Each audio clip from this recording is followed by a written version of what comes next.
I was collecting when I was around 5 or 6 years old, things that 5 and 6-year-olds would collect, like stamps or rocks. By the time that I was in high school, I was well aware of this whole collecting mentality and the fact that if you found some bookstores, which I did on Hollywood Boulevard, you could find books from the 1920s, you could find magazines from the 1920s and 30s and 40s, and that for me was magic.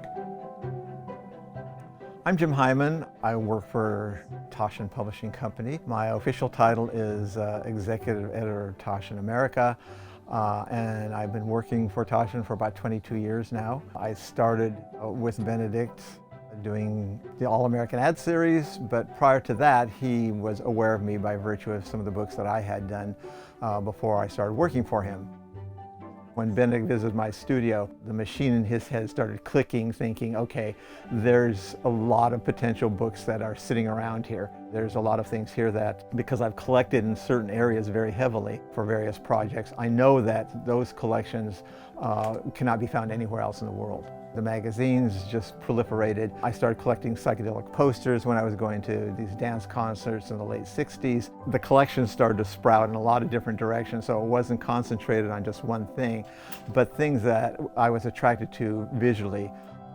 In the early 70s, flea markets started to grow in Southern California. They had always been there. They were called swap meets, and they were really kind of places where junk dealers went. You could pay or swap for various materials.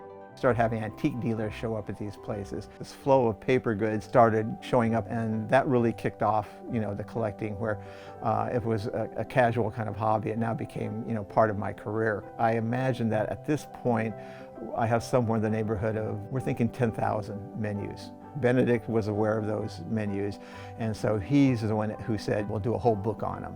European menu design, a compilation of menus throughout Europe, roughly from around 1850 to the first part of the 2000s. So it's about a little over 100 years worth of these menus. I use a lot of these materials in my instruction, so I will bring a lot of the originals, which for my students is, a great chance to see something physical because they're so used to seeing things online. The end game of this whole thing of collecting all this stuff and the thousands of pieces that I have is really for education. I want people to see this stuff.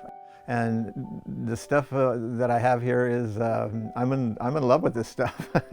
It's a big treasure hunt for me, and this is my life. This stuff has, been integrated into the fabric of who I am.